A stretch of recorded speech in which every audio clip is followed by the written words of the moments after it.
entonces ahora con el tema.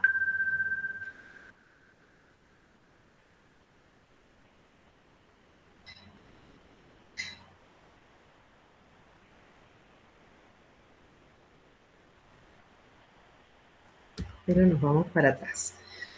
Bueno, estábamos hablando entonces de esta materia, que es una integración de la experiencia de trabajo en estos años de haber andado y haber trabajado en los ambientes acuáticos de la provincia de Jujuy, tanto en las zonas, ecorregiones de Yungas, en la Puna y en el Alto Andino.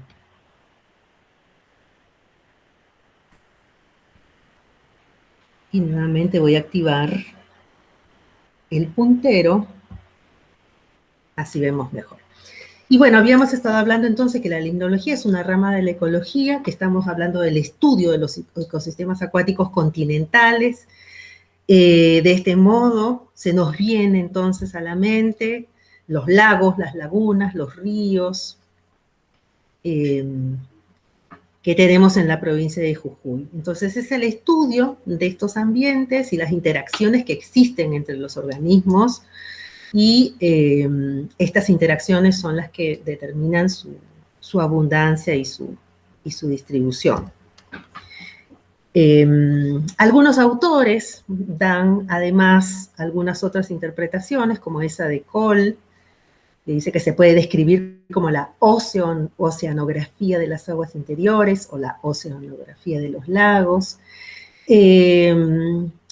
Pero en síntesis abarca numerosas disciplinas. La limnología es interdisciplinaria y debe en su esencia a los investigadores de varios campos de la ciencia.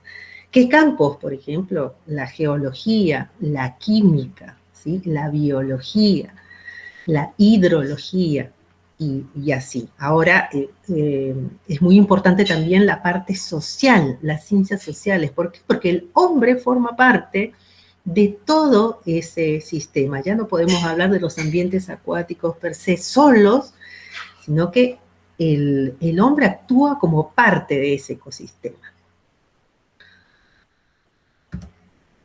En la limnología moderna podemos reconocer dos escuelas. Una, la escuela europea, que es la que empezó con el estudio, y dentro de los cuales podemos citar a estos investigadores, Forel, Maumann o Tinemann. Hay muchas especies acuáticas que están nombradas en honor a ellos, ¿no? Por eso hay Maumani, Tinemani o Forelli, etc. Ellos empezaron estudiando los lagos, ¿sí? La limnología entonces tiene mucho background, tiene muchos estudios en este tipo de ambientes acuáticos. Incluso se trabajaba en los estados tróficos de estos lagos y hubo una clasificación que separaba a los lagos oligotróficos o menos productivos en la zona norte de Europa y a los lagos meso o eutróficos del sur. Pero esto ya no es válido, no tiene sentido, como están viendo ustedes ahí, porque ahora el problema de la eutrofización es un problema mundial que afecta a muchos de los ambientes acuáticos del mundo, en cualquier lugar del mundo. El año 22 marca un hito con la fundación de la Sociedad de Limnología, y se empiezan a realizar los congresos, ¿sí? En los años 50, el español Ramón Margalef también marca un cambio y genera toda una revolución en la manera de encarar los estudios de ecología acuática y limnología. Él ha formado a muchos estudiantes que son, bueno, excelentes profesionales al día de hoy, entre los cuales tenemos a quienes menciono ahí, Narcís Prat, que es especialista en un grupo de dípteros que es muy abundante en los ambientes acuáticos, que son los quironómidos.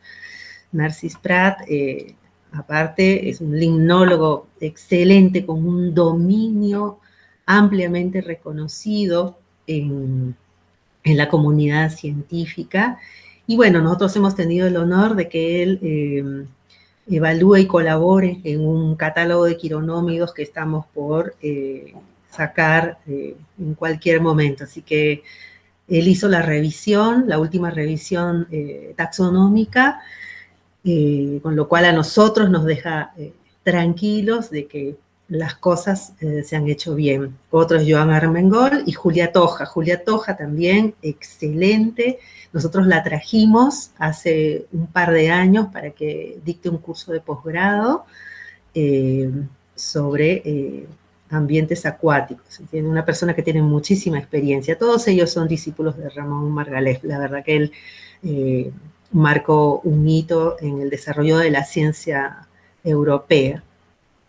Y después, por otro lado, tenemos a la escuela americana, que también empezaron estudiando, o sea, poniendo más énfasis en el estudio de los lagos, ¿no? Está Forbes, Juday en los lagos.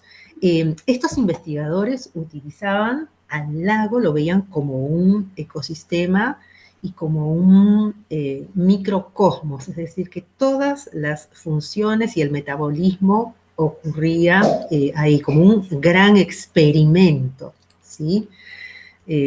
Trabajaban de esa manera. Ahora incluso se trabajan, pero con esos microcosmos artificiales, entonces se hacen como lagos artificiales donde se simulan todos los procesos y se van manipulando las variables.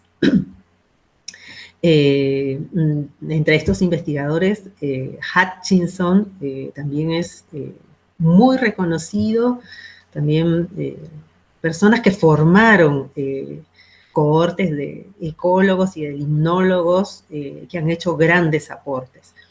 De él es bastante conocido el Tratado de Limnología, como ustedes ven ahí, que tenía varios volúmenes donde se trataban la limnología desde diferentes aspectos. Lindemann también trabajó con Hutchinson, y finalmente tenemos a Brian Moss, que es uno de los grandes ecólogos, todavía ejerce, él tiene en la actualidad 77 años, pero sigue produciendo y además le ha dado este enfoque de la parte social del cual habíamos estado hablando, que el hombre no puede estar separado y pensarlo como fuera del modelo del funcionamiento del ecosistema acuático. También ha hecho grandes aportes sobre la correcta aplicación de la Directiva Marco del Agua, que son las normativas que incluyen a los bioindicadores y a los biomonitoreos dentro de lo que es la evaluación de la calidad del agua. Y en Argentina, indiscutiblemente, el doctor Raúl Ringuelet es uno de los investigadores más reconocidos y que también en el año 68 fundó el Instituto de Limnología en La Plata, que hoy es un instituto de CONICET y que se llama, bueno, Ramón Ringuelet. Cuando él fallece, pusieron el nombre en honor a una vasta trayectoria con más de un centenar de publicaciones y además con la formación de reconocidos investigadores, de los cuales están repartidos ahora en este momento en la Argentina, tanto desde la Patagonia, la zona centro y en el norte. En el norte, nosotros tenemos a los colegas del Instituto Lillo y del Instituto de Biodiversidad, que es el Instituto de CONICET, pero ellos antes trabajaban, digamos, en el Instituto Lillo de la Universidad Nacional de Tucumán. Cuando en el año 2008 empezamos a trabajar de cero en limnología en la provincia de Jujuy, yo tomé contacto con ellos, con el doctor Domínguez, el doctor Hugo Fernández, con Celina Reinaga y Paola, y ellos vinieron, el doctor Carlos Molineri, Y ellos vinieron a capacitarnos, empezamos a trabajar juntos, dieron cursos, y eso hizo también que, bueno, eso es lo que pienso yo, que ahorramos una gran cantidad de años con la experiencia que nos trasladaron, ¿no? Y ahora, bueno, hay toda un grupo grande de jóvenes limnólogos en formación, lo cual nos alegra mucho porque eso significa que esta ciencia va a crecer y que se va a desarrollar seguramente en las próximas décadas. Y esto es muy importante porque es necesario este material humano, estos profesionales para encarar lo que se viene, ¿no? Y bueno, las principales áreas de estudio en limnología son, como hemos mencionado también, la geología con el origen y evolución de las cuencas de los lagos. ¿Cómo se formaron? ¿De dónde son? ¿Cuál es su naturaleza geológica? Porque según las características de las rocas también le va a dar el carácter al agua, la conductividad, la cantidad de minerales que ésta presenta. Las físicas y las matemáticas fundamentales en limnología, ¿no? Y la química. Y bueno, la biología, que es la disciplina involucrada, que es la biología acuática, con el estudio de las especies, los organismos, las poblaciones, todas las jerarquías que hemos visto en ecología para el estudio, para encarar el estudio de los ambientes acuáticos. También quería recordarles, ¿no?, la importancia que tiene el agua en cuanto a su distribución, en cuanto a su volumen, con más del 70% distribuida en los océanos. Y esa pequeña parte, esa pequeña fracción es de agua dulce, es una fracción muy pequeña. Y el agua es importante porque nos ayuda a mantener el clima, disuelve sustancias, disuelve contaminantes y es esencial para la vida, eso es indiscutible. Solamente el 2,75% es agua dulce y de ese pequeño porcentaje, la mayoría, es decir, el 75%, ¿dónde está? Está formando el hielo de las zonas polares.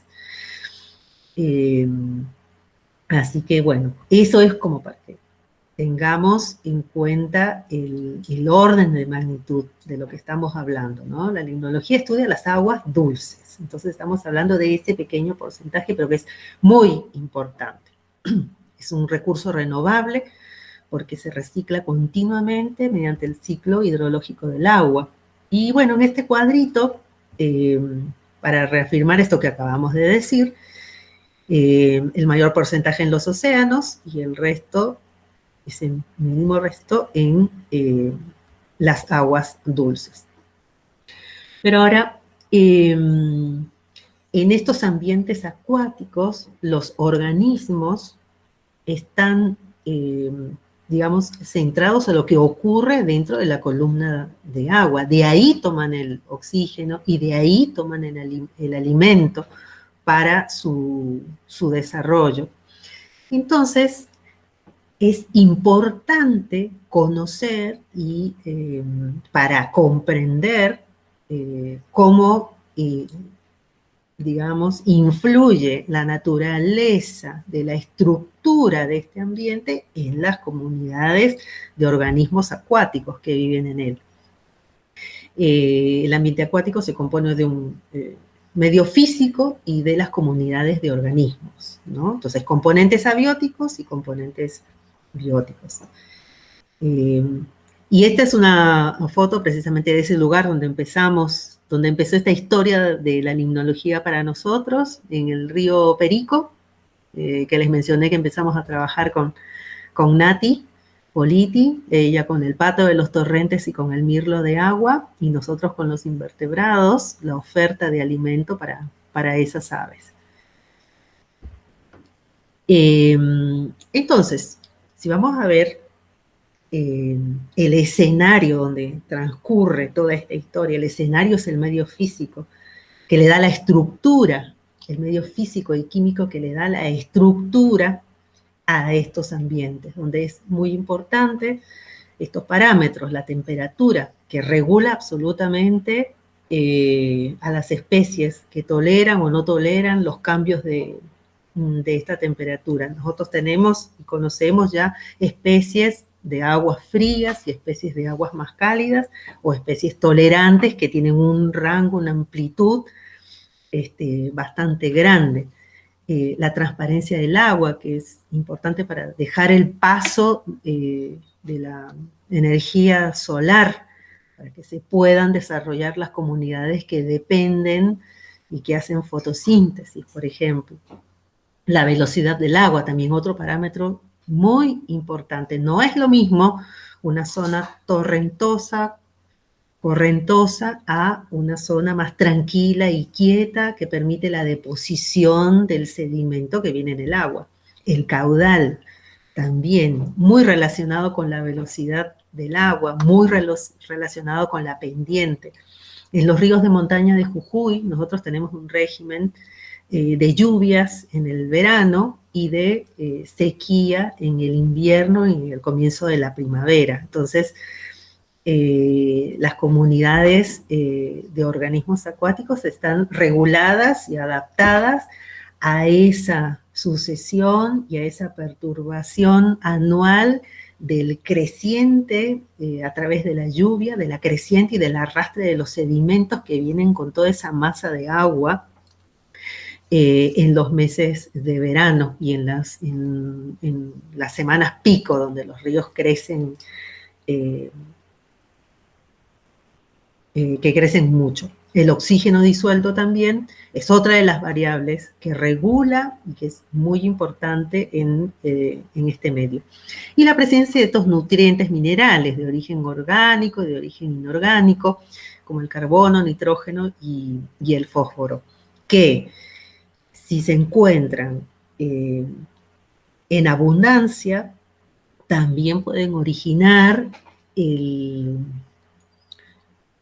cambios en la estructura y en la abundancia de las comunidades. Hay otro tema que es de la materia orgánica, que no se habla mucho, pero es también muy importante. Eso que están viendo ustedes aquí es parte de la hojarasca que procede, son las hojas de los árboles que llegan al cauce del río y que tienen una función muy importante porque es el alimento que va a abastecer a las comunidades en el río y que se va a ir particulando, que se va a ir desmenuzando, se va rompiendo y se va transformando desde estos grandes trozos, grandes pedazos a partículas mucho más pequeñas, hasta de 45 micras, partículas muy pequeñitas que constituyen el alimento de estos organismos que se encuentran desde la zona de la cabecera hasta la desembocadura en los ríos, ¿no? Acá estamos hablando del ingreso de la materia orgánica en forma particular para los ambientes lóticos.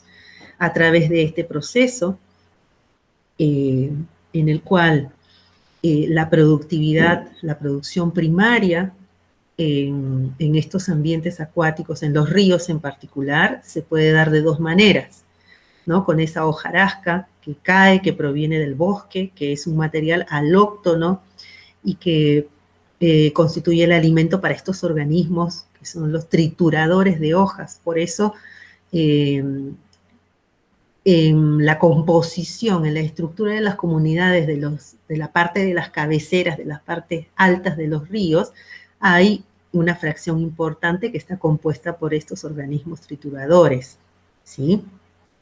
Y entran de esa manera en la cadena trófica.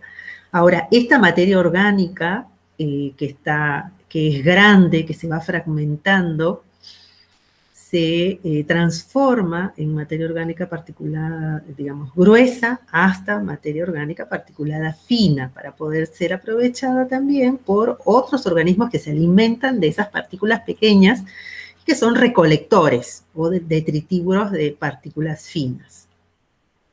Ahora, Otra forma de producción primaria que no se produce con el ingreso de las hojas es a través de la energía solar incidiendo sobre las rocas del río, donde se forman películas de algas bentónicas y que son aprovechadas por organismos herbívoros o ramoneadores, entrando así por la otra vía a la cadena trófica.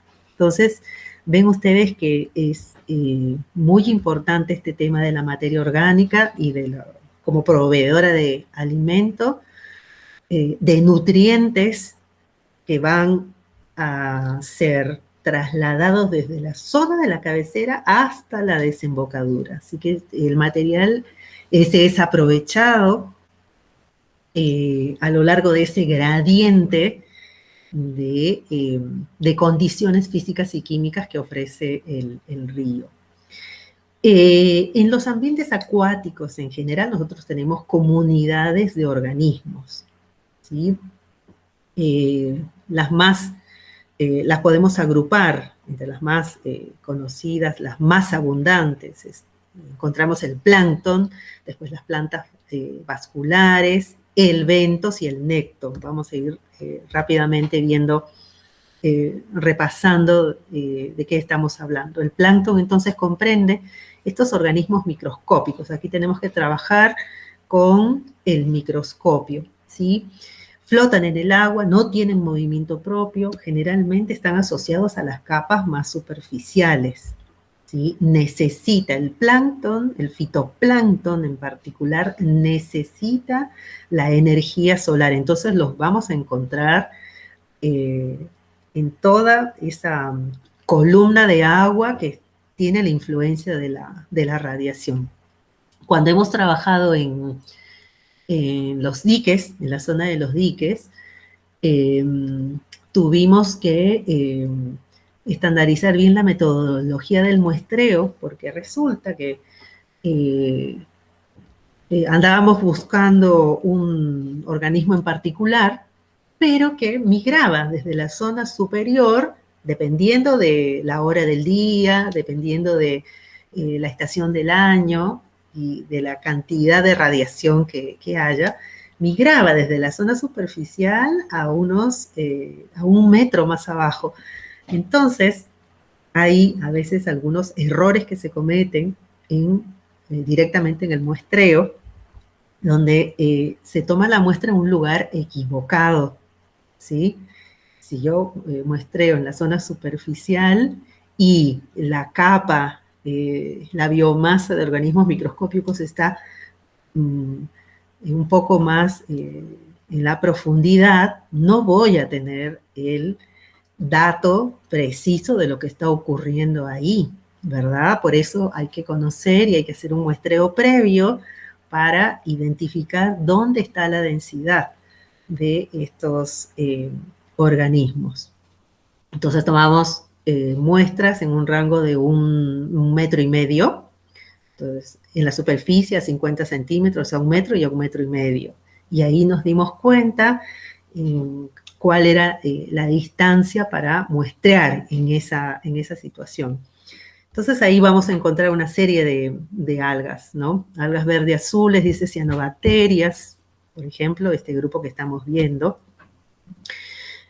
Otro grupo súper importante que yo les decía que acá en Jujuy, bueno, nadie lo trabaja, o sea, en su, digamos, como comunidad, en su función. Quizás sí desde la parte taxonómica, ¿no? Se han identificado, se han hecho listados de las especies que existen, pero acá tratamos de ir más allá de eso, de ver cuál es su comportamiento, cuáles pueden servir como plantas depuradoras, cuáles absorben en sus raíces o en sus hojas esta materia orgánica que se encuentra en exceso en algún humedal o en algún ambiente acuático. ¿Cuáles son las que se utilizan para extraer metales pesados de un efluente que sea rico en esos minerales? Entonces esas son preguntas interesantes y bueno, todo este tema lo vamos a tratar con con el Doc Basílico. Así que acá lo menciono por eso, así muy por el aire. Pero acá ustedes pueden ver este corte para ver la diversidad de situaciones y de condiciones dependiendo de qué especie estemos hablando, ¿no? Hay especies que están en las zonas más altas, en las orillas, y otras que viven sumergidas, como estas algas del género Cara, por ejemplo, que nosotros encontramos en las lagunas en la zona de Vilama, y que son muy importantes en el metabolismo del calcio, ¿sí? Así que espero que podamos sumar a un botánico, pero de plantas acuáticas, al grupo. Y después tenemos todo el grupo de invertebrados que habitan las zonas del bento, las zonas asociadas al sustrato, ¿no? Entonces es este grupo de organismos que vive sobre o dentro del sedimento. Puede ser sedimento fino, como fango, como arena, o puede ser sedimento rocoso, ¿sí? Y que habitan entre los intersticios o fabrican madrigueras sobre las rocas o debajo de los troncos o entre las plantas. Entonces, todo este grupo es llamado así, como invertebrados bentónicos o bentos, y está compuesto por las lombrices de agua, las planarias, moluscos y larvas de insectos.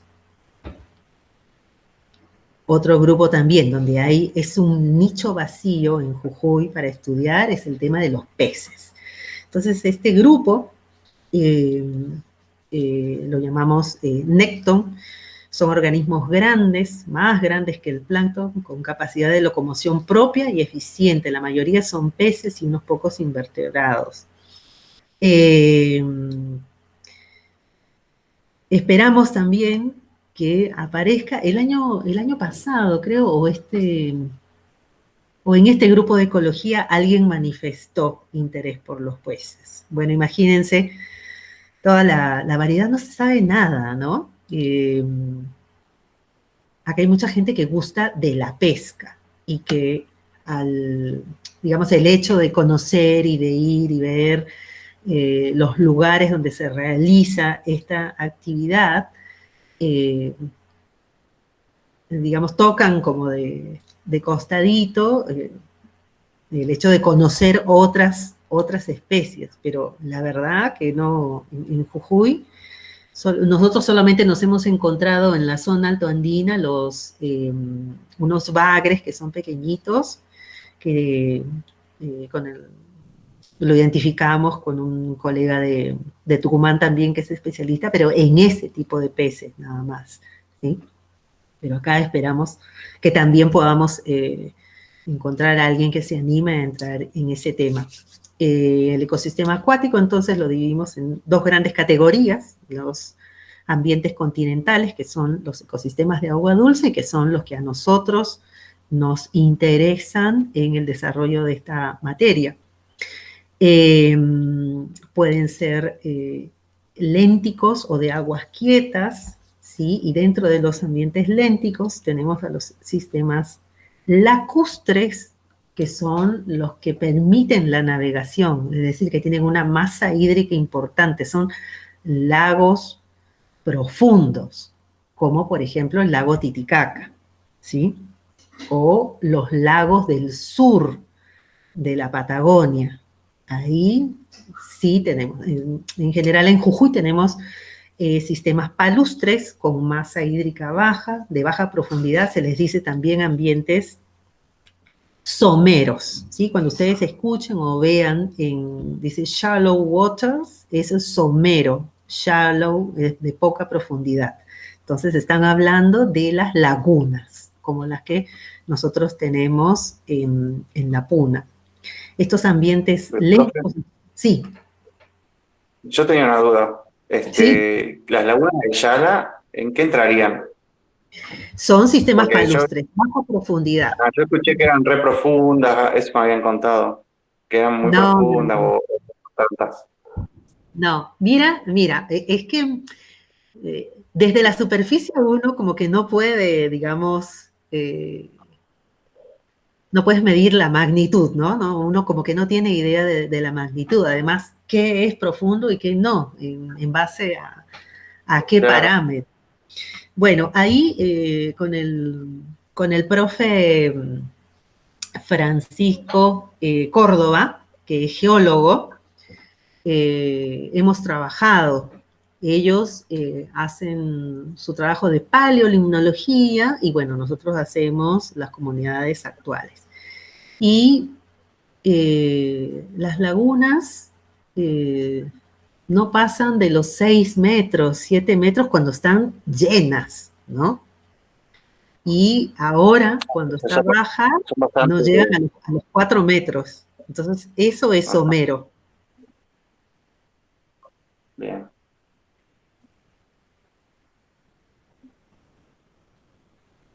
En cambio, en Patagonia tenemos lagos de 100 metros de profundidad. El lago Titicaca, donde trabajan también otros colegas, tienen 150 metros de profundidad, 200 metros de profundidad. Son sistemas muy grandes, ¿sí? Eh, los diques, por ejemplo, que es otro ambiente que nosotros conocemos. El dique La Ciénaga tiene 18 metros de profundidad cuando está lleno. Cuando el dique La Ciénaga fue construido, ahí está la torre donde está, hay como una regla pintada donde está medido. Tenía 27 metros de profundidad, hace casi 100 años. Ahora tiene 18 o 20 metros de profundidad, es decir, que se ha llenado, se ha colmatado 10 metros, ¿sí? El dique Las Maderas es un poco más profundo. Es decir, sobre todo en la zona vieron que el dique Las Maderas es como una mano, ¿sí? Tiene una zona, digamos que es como la palma, como un gran estanque, y después salen los pequeños dedos, ¿sí? Y entonces en la zona de la palma, la zona más profunda, mide 60 metros de profundidad. Entonces ahí sí podríamos hablar de un sistema lacustre, y ahí entran, ustedes han visto, los catamaranes.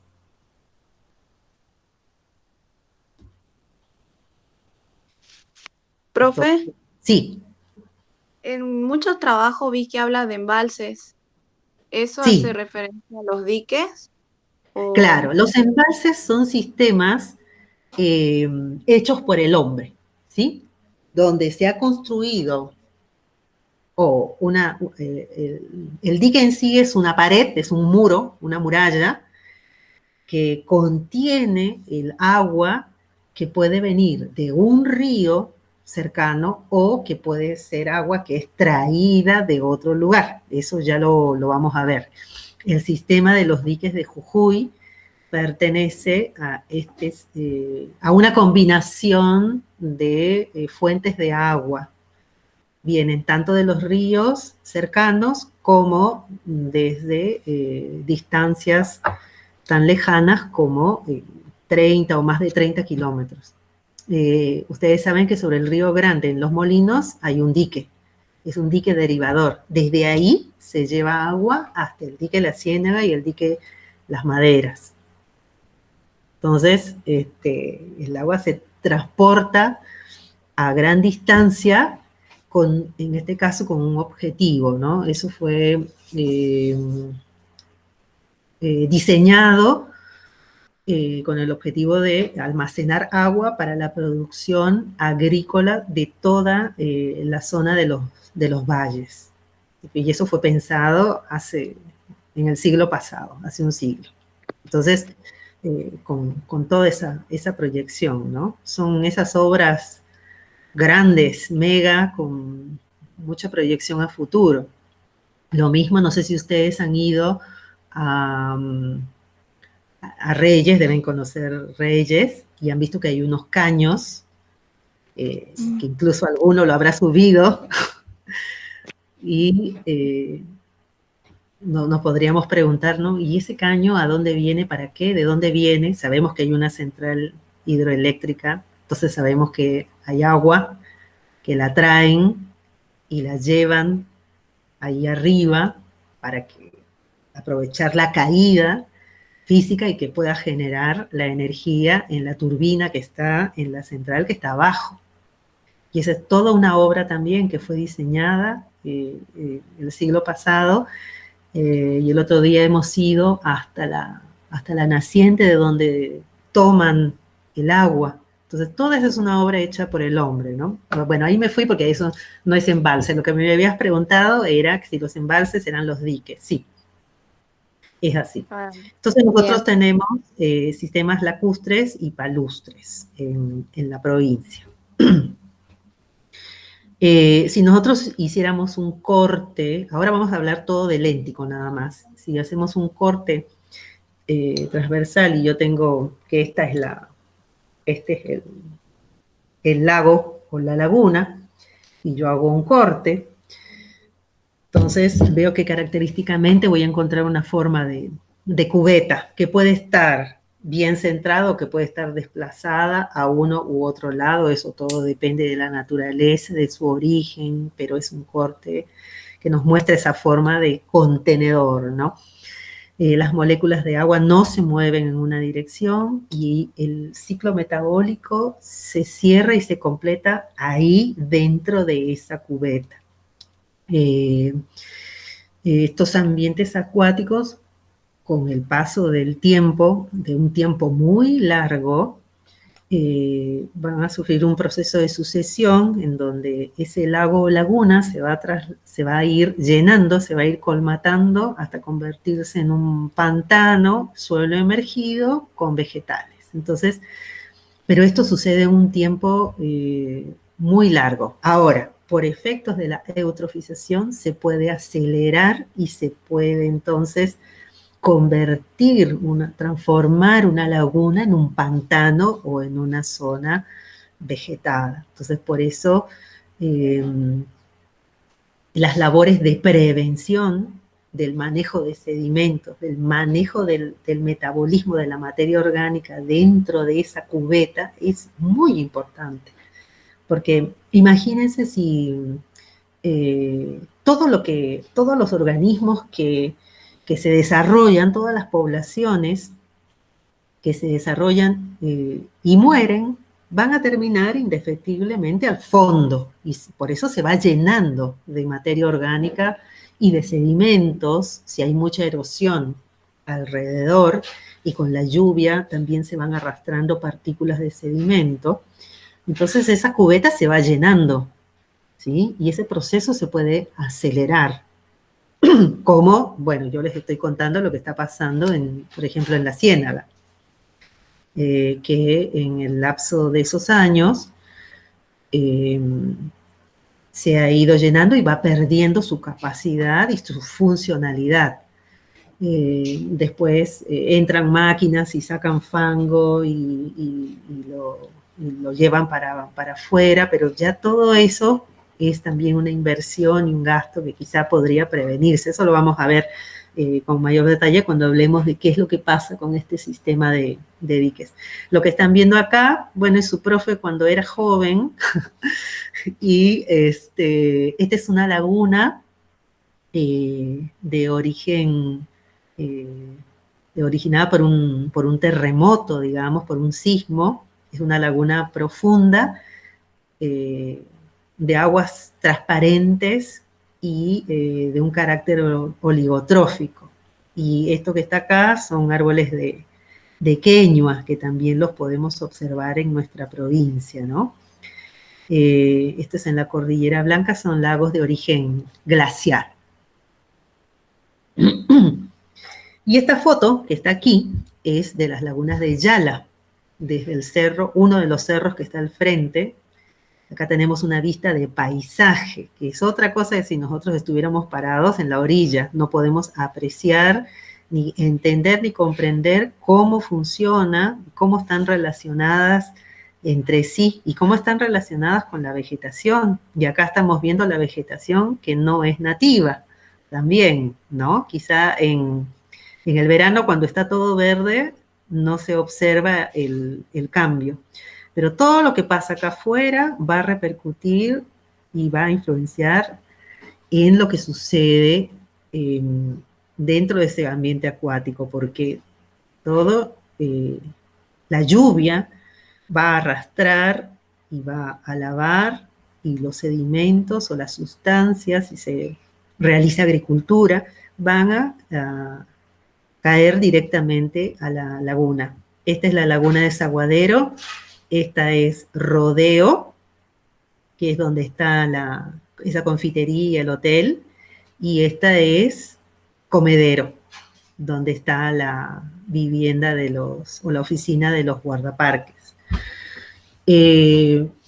Para caracterizar entonces un ambiente léntico, tenemos que ver cuál es el origen, ¿no? Habíamos estado hablando de los diques. Los diques son de origen antrópico, son construidos por el hombre. En cambio, este sistema es natural, ¿sí? Y se originó hace, no sé si ustedes han visto ese video que hay de Yala, que lo hizo el CEPA, el Centro de Audiovisuales de la UNJU. Está bien interesante, yo les voy a copiar el enlace, o si no ustedes lo buscan. Entonces ahí hablan sobre todo el origen de estas lagunas. Lo habla precisamente Francisco Córdoba, el Pancho Córdoba, que es el geólogo, que él ha estudiado los sedimentos de estas lagunas en relación a lo que ocurrió, el desprendimiento que ocurrió, no de este lado, sino desde donde estamos nosotros parados viendo la foto. Desde ahí, un evento sísmico que hizo que todas esas rocas cayeran y hicieran a manera de un dique, porque las rocas están todas acá metidas abajo de la vegetación. Entonces taponaron acá, taponaron diferentes partes, pero el agua sigue bajando de los cerros. Entonces el agua baja desde las vertientes, se deposita, pero subterráneamente sigue avanzando y están interconectadas entre sí. Así que es bastante interesante ver esta vista de paisaje, ¿sí? Subir, tratar de ir a un punto más alto para comprender cómo es la relación entre ellas, ¿no? Y además cómo se ubican estos parches de ambientes acuáticos en ese mosaico de vegetación y geológico tan particular. Los factores limitantes son la luz, ya le hemos hablado, la temperatura, la hidrodinámica del agua, esto de que se llenan, se vacían, que hay un periodo en el que ven esa línea de orilla, está toda cubierta, ustedes deben haber visto quizás bien llena a la laguna, y otros periodos secos, como en esta época, hasta antes de las lluvias. Y esas comunidades están adaptadas a eso. El oxígeno disuelto también, que tiene que ver mucho con la temperatura, con la presión atmosférica y con a qué altitud estamos. Si nosotros estamos a una mayor altitud, la saturación del oxígeno es menor. Si nosotros estamos a una altitud menor, o sea, no es lo mismo si estamos en Calilegua, si estamos en Yala, para el oxígeno y la saturación en el agua, que si estamos a 4.000 o 4.600 metros en Vilama. Entonces, en general, el nivel de saturación de oxígeno es bajo, 2, 3, 4 gramos por litro. Y la salinidad del agua, ¿no? También es muy importante. No solamente estamos hablando de sodio o de cloro, sino de otras sales como minerales como el calcio, muy importante para la estructura y la composición morfológica de los organismos, ¿no? Magnesio, potasio, etcétera. Acá tenemos otras vistas entonces de las lagunas de Yala, muy diferentes entre sí, son de diferentes profundidades y también unas más sombreadas que otras pasan por muchos más filtros, otras tienen efecto de pastoreo de ganado mayor que otras. Esa foto que les mostré antes es tomada desde aquí. Este es el Cerro Laguna. Muy interesante también para, como biólogos, ir, ver, observar. Acá ven ustedes que se ve como pelado, eso todo es el pastizal de altura, y acá abajo el bosque de aliso. También acá está el otro cerro Aguja, que también nos permite unas vistas impresionantes del paisaje de Yala. Y por este lado podemos encontrar el bosque de queñuas, de Polylepis australis, que es la especie que está en Yala. Y es muy impactante verlo crecer en medio de estas rocas que son producto del desprendimiento de este lado. Esos son bosques que tienen 150 años, ¿no? El profe Guzmán estudia de la Cátedra de Ecología Agrícola y por acá arriba nosotros hemos subido buscando cuál es una de las vertientes de todas estas lagunas y del río, y bueno, la encontramos a los 2.800 metros, y a la vera de ese pequeño arroyito estaban también los bosques de queña. Ahora, la situación de las lagunas de altura es diferente, ¿no? Acá tenemos otros parámetros. Y también, fíjense cómo cambia la vegetación. Esto lo hemos visto cuando hablábamos de los biomas. Antes estábamos en un bosque y acá estamos en un pastizal. Estamos a 4.000 metros o más. Entonces, la vegetación cambia, ya la materia orgánica se genera toda adentro del vaso de agua, ya no hay, digamos, hojas, producción de hojas, hojarasca que ingresa, ¿no? A veces hay también material vegetal, hay plantas acuáticas que están totalmente sumergidas en estos fondos.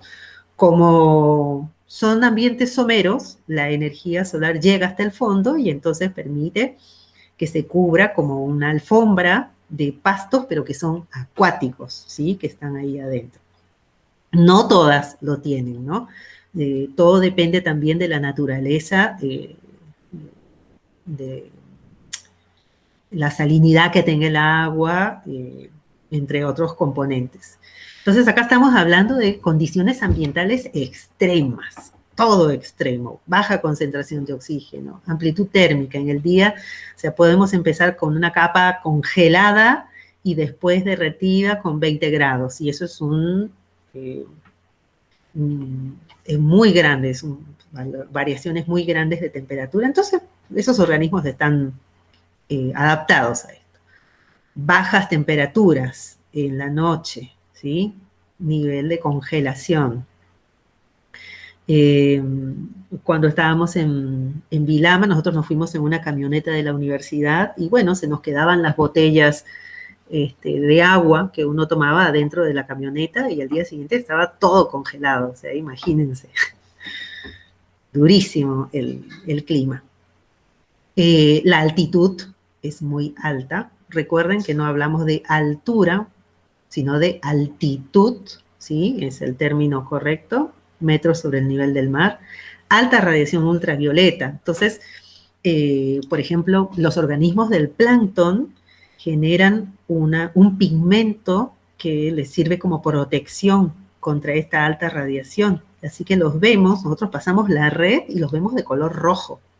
¿Sí? Copépodos, cladóceros, anfípodos, todos de color rojo, todos presentan ese pigmento.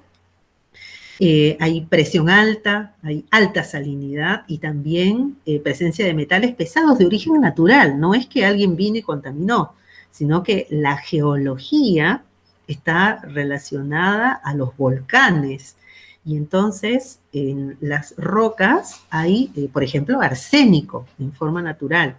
Y cuando hay lluvia o cuando se lavan estas rocas y llegan al fondo de las lagunas, bueno, esos minerales se van concentrando en el fondo y se van removiendo también con la fuerza del viento, ¿sí? Así que hay una alta toxicidad por metales pesados.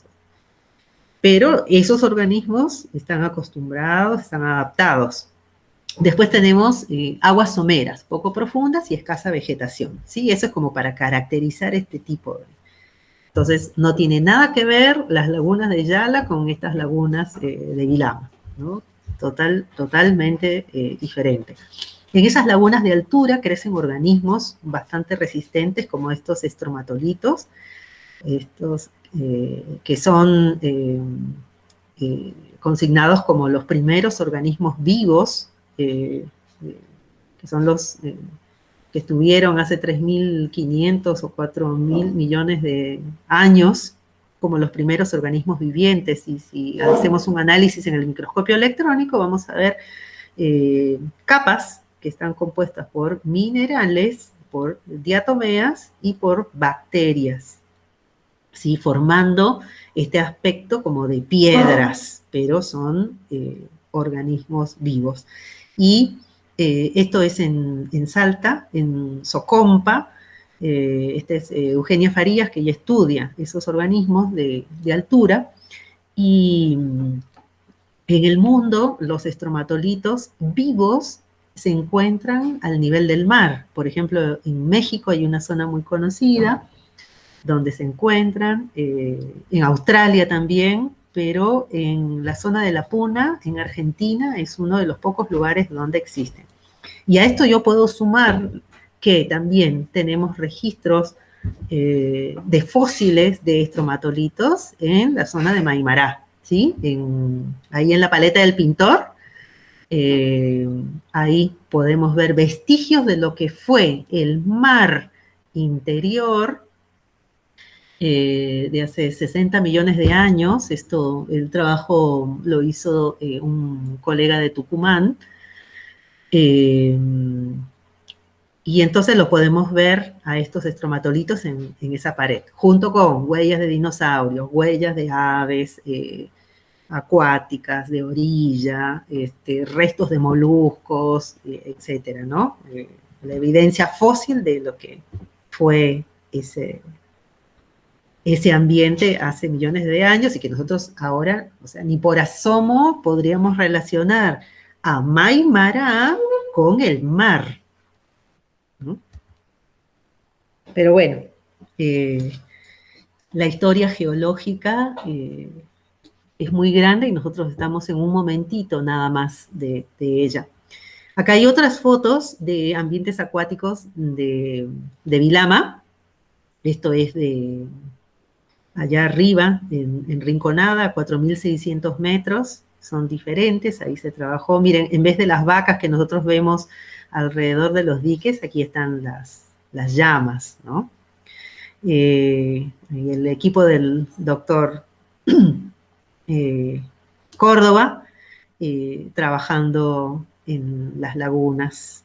Nosotros acá haciendo algunos experimentos, poniendo algunos sustratos para ver el tema de sucesión y colonización de invertebrados y de algas, ¿sí? Es uno de los métodos para estudiar comunidades acuáticas, donde uno ofrece un sustrato para colonizar y vas viendo, como en el tema de sucesión, cuáles son las especies pioneras, ¿no? Las que van abriendo camino, cuáles son, hasta llegar al clímax de la sucesión acuática en este caso. Y acá a la derecha abajo vemos una foto del Salar de Olaroz desde la localidad de Olaroz, que está al oeste, digamos. La ruta viene por el otro lado, Susques viene por el otro lado.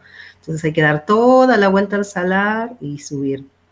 Acá estábamos trabajando desde el 2011 en diferentes humedales de la zona de los alrededores del salar de Olaroz. Entonces, como ustedes ven, fíjense, la vegetación también va variando, ¿no?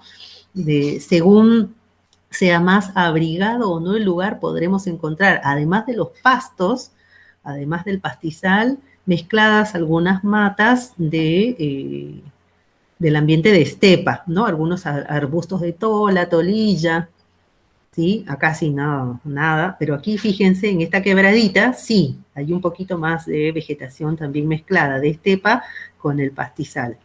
Y acá sí, totalmente, casi pelado. Esto sería un sistema de origen artificial, ya que estábamos hablando de eso. Estas son las pozas donde se deja evaporar el agua que se extrae del fondo de los salares, de la salmuera, que es rica en litio y otras sales, y entonces tiene que seguir este proceso de evaporación producida por el viento y la radiación solar, que es tan fuerte en la Puna. Este es en el Salar de Olaraoz, este es la empresa Sales de Jujuy, con la que estuvimos trabajando en los monitoreos, y acá también hay otra vista de, bueno, de algunas de las instalaciones que se utilizan para el bombeo de la salmuera del salar. De esto también vamos a hablar después.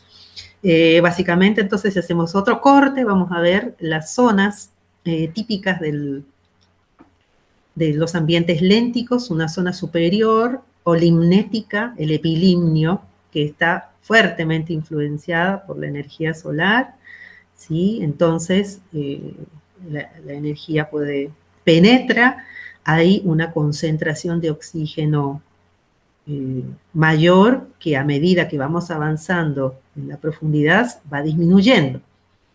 Y tenemos una zona profunda llamada hipolimnio, donde hay procesos de reducción, donde todo lo que está arriba y se muere, todos los restos y sedimento va a caer, ¿sí? Y entonces se va a ir acumulando en el fondo. Entonces aquí hay producción de dióxido de carbono, hay anaerobiosis, y es mucho más concentrada en el fondo, y a medida que vamos yendo hacia la superficie va disminuyendo, ¿no? Es el oxígeno, entonces se incrementa en la superficie y el dióxido en el fondo. Y aquí tenemos esta situación también, para no dejar de lado nuestro querido Smith, pero que tiene unas figuras bastante buenas e ilustrativas, la situación de lagos oligotróficos, con poco sedimento, con poca producción primaria en el vaso, aguas transparentes, ¿sí? Temperaturas frías y un espejo de agua amplio. En cambio, en los ambientes que ya están afectados por la eutrofía, nosotros tenemos que la depositación de sedimentos y de materia orgánica es mayor en el vaso que se va llenando. Esto es lo que estamos viendo en el dique La Ciénaga, ¿sí? Y entonces las poblaciones, la biomasa de la producción primaria en la superficie, en el epilimnion, es mayor. Y entonces hace un efecto también de sombreado, porque al ser mayor, hace esa densidad de algas va impidiendo el paso de la energía solar hacia el fondo. Y estas partículas de materia orgánica se van depositando, entonces las orillas también se van cerrando y van siendo colonizadas por la vegetación, entonces el espejo de agua cada vez se va haciendo menor y se reduce, ¿sí? Esto puede ocurrir, se puede acelerar por el ingreso de, por ejemplo, efluentes cloacales, de restos cloacales al agua, directos, en crudo, ¿no? Sin vertido, o en zonas donde hay tala de bosque o hay extracción de vegetación, entonces hay erosión y el sedimento ingresa al vaso.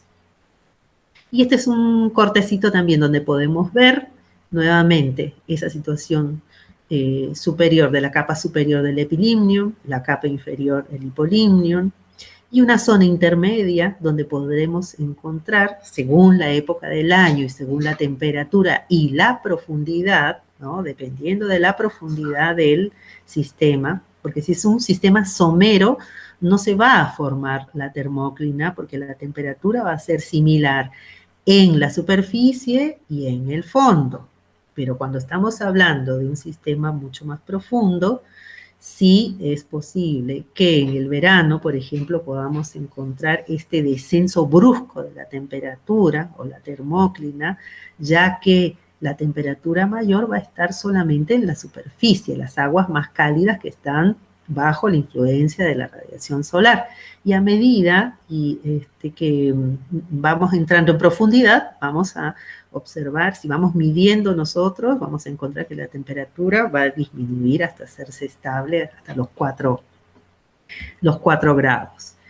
¿Sí? Esto es interesante, saber cuál es el comportamiento de estas temperaturas, porque tiene mucho que ver con el movimiento, con el reciclaje de los nutrientes que ocurre en el otoño y en la primavera. Y esto ocurre cuando se iguala la temperatura de la superficie del agua con la temperatura del fondo.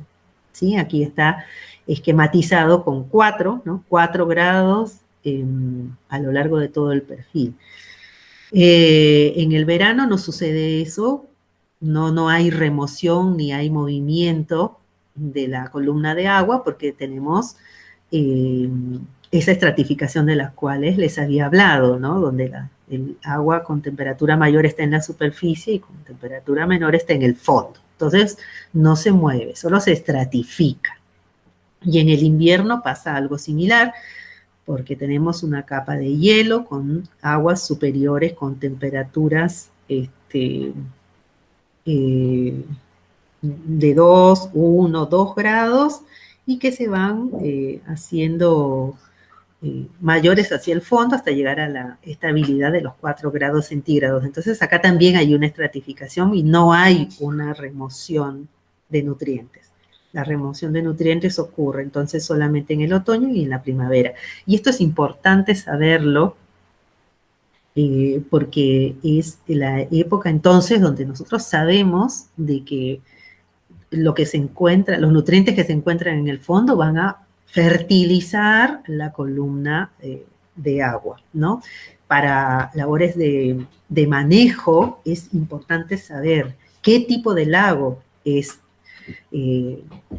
con el que estamos trabajando, porque las medidas no van a ser estándares ni iguales para todos. Entonces tenemos que hacer un análisis primero de su estructura, cómo está compuesto, qué profundidad tiene, cuál es su origen, todo lo que hemos estado viendo para tener un diagnóstico y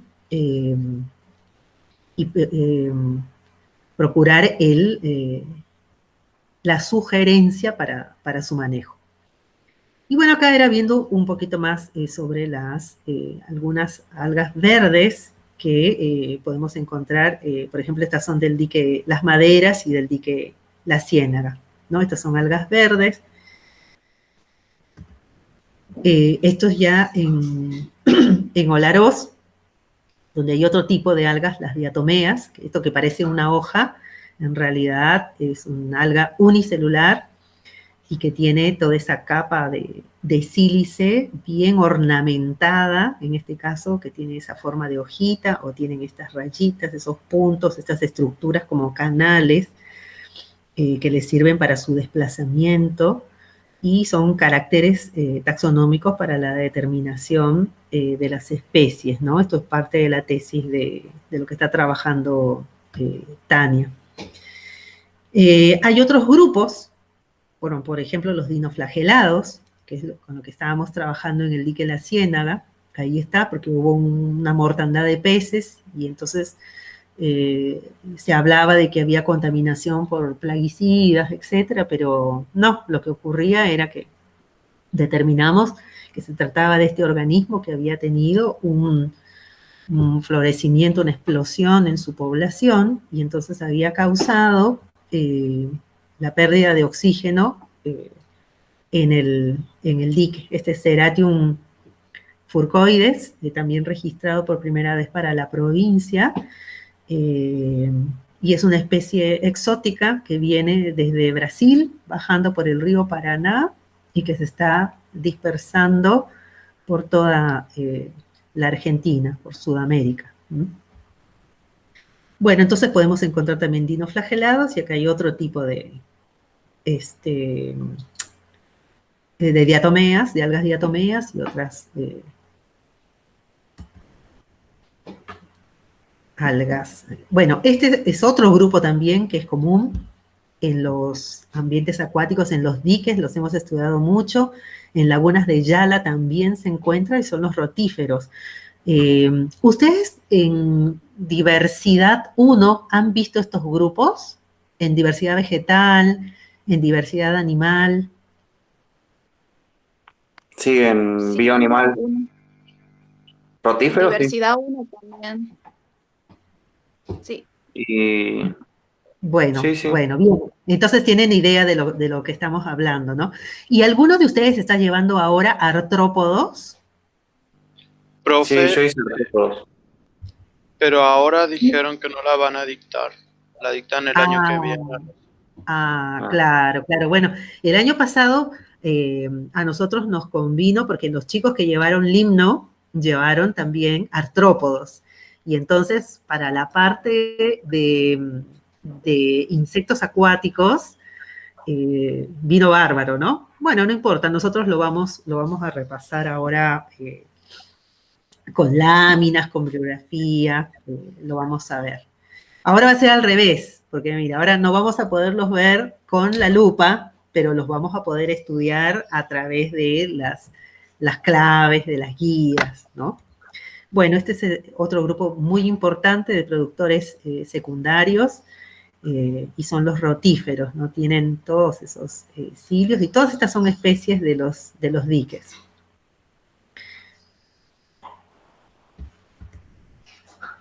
Después vamos a encontrar también en los ambientes lénticos una parte muy importante formada por los crustáceos. Por los crustáceos, en este caso los microcrustáceos del grupo de los cladóceros. ¿Sí? Acá tienen una foto de una Seriodaphnea, que también esta es de los diques. Esta es muy parecida a la artemia. La artemia salina es un crustáceo del cual se alimentan los flamencos, por ejemplo, en las zonas de los salares. ¿Sí? Y estas son las formas larvarias de algunos de ellos. Son muy parecidas. Este es el otro grupo de microcrustáceos que son los copépodos. Son bastante abundantes, bastante comunes y poco estudiados en Jujuy, ¿no? Sí, en Argentina hay especialistas que trabajan en este grupo. Esto se trabaja con microscopios, son bastante pequeños. Y esta es la forma larvaria, que es como un trompito, es la larva Nauplius. ¿Ves que está acá? Está esquematizada y esta es la foto. Y este es otro de las especies que encontramos, que tienen las antenas bien largas, entonces corresponden a estos grupos. Las subclases, para la determinación de las subclases, es este carácter del largo de las antenas es bastante consistente.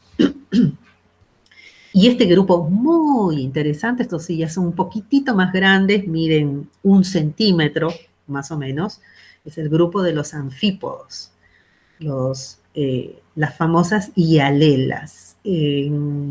Aquí tampoco hay especialistas en crustáceos, nosotros los estamos estudiando, forman parte de mi tesis doctoral. Yo estoy trabajando con las comunidades bentónicas de Puna y Altos Andes. Y entonces encontramos a estas hialelas, que todo el mundo las clasificaba como hialela curvispina, pero resulta que ese grupo curvispina es un grupo, digamos, ficticio, que se hizo solamente para, digamos, poderlas agrupar dentro de una sola clasificación. Ahora estamos viendo que hay por lo menos 3 especies y que están divididas según la zona, según la altitud y la zona bioclimática en la cual se encuentren. Así que es otro grupo bien interesante. Son herbívoros en su mayoría, eso dice la literatura. Ahora ahí tenemos una estudiante que está trabajando con el contenido, con la alimentación, con los gremios tróficos, con lo que es diversidad funcional.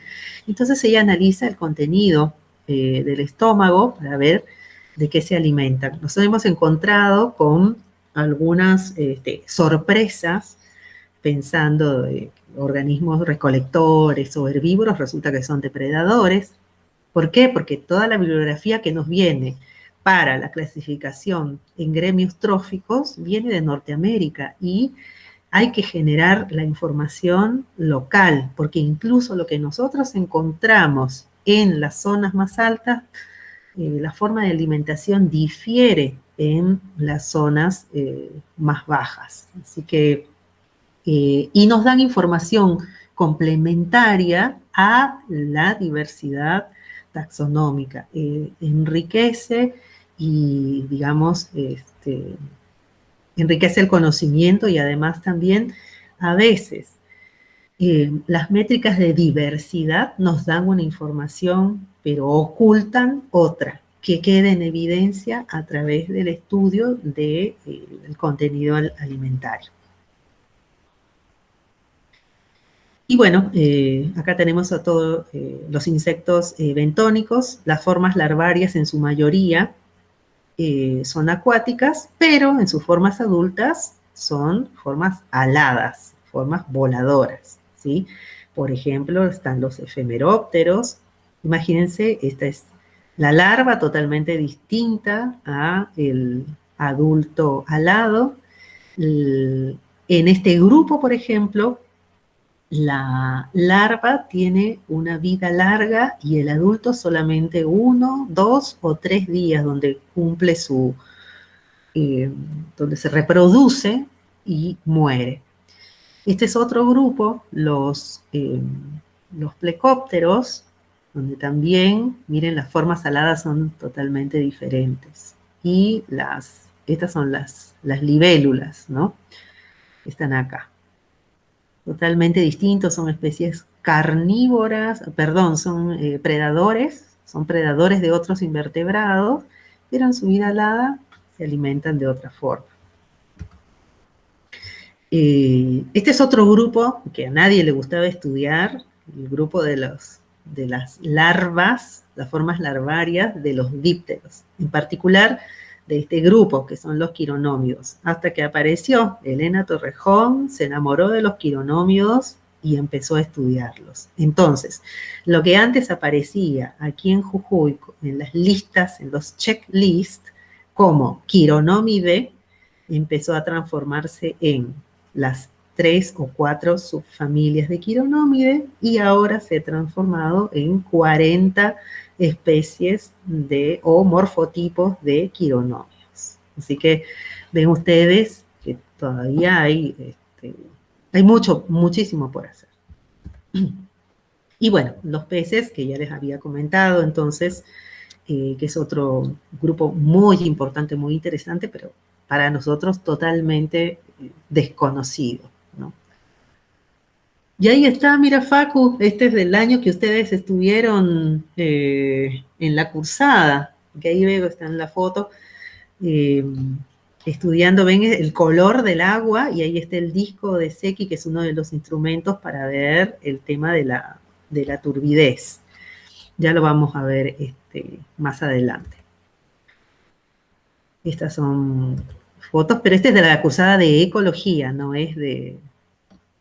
Acá está la torre del dique La Ciénaga. Yo les decía que por acá hay una reglita que está pintada que dice 27 metros. Pero si yo me voy en el bote hasta acá y tiro mi sistema para medir la profundidad, acá me va a marcar 18 metros como máxima, ¿sí? Entonces todo el resto está lleno de sedimento. Y a veces lo que hacen es, como acá abajo, acá hay una bomba que succiona agua porque acá está el paredón y a la espalda hay una plantita hidroeléctrica, entonces necesitan, succionan agua del dique para echarla a andar. Y entonces a veces esa boca toma se se tapa con el sedimento. Entonces, cada cierto tiempo entran las máquinas cuando el dique está sin agua casi, o porque tiene compuerta. Como tiene compuerta, se puede regular la entrada del agua, y entonces entran y limpian alrededor de esta torre, pero es imposible, o sea, limpiar toda la extensión, ¿no? Sacar todo ese barro que está ahí. Así que probablemente la profundidad sí es mayor, un poquito más cerca de la torre, pero después, si nos movemos un poquito más acá, ya está, ya nos mide solamente 18 metros, nada más. Y otro, bueno, de los problemas que tenemos con nuestros ríos y con la gente en general, con los pobladores, es el tema de los residuos, ¿no?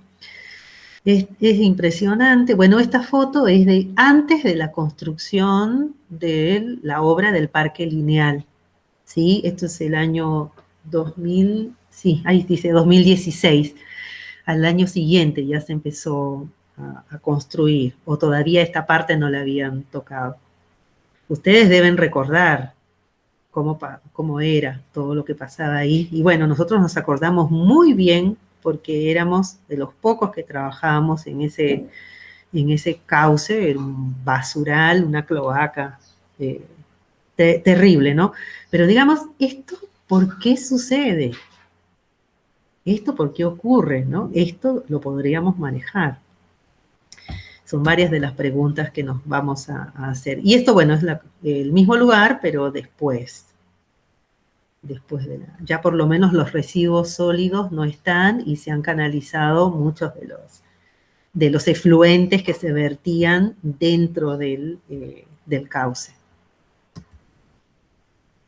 Y esto es otra parte, otros de los ambientes acuáticos que podemos encontrar. Miren la diversidad, ¿no?